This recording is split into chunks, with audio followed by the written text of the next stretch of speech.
komunikačná os medzi črevom a plúcami.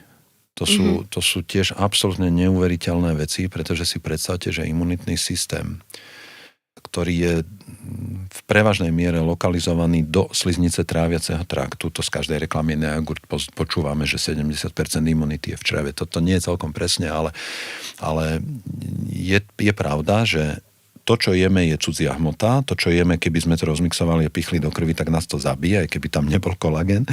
Lebo to je cudzia hmota. Jasné.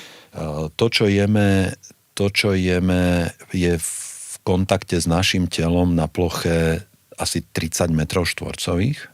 To črevo, to je asi 30 metrov štvorcových.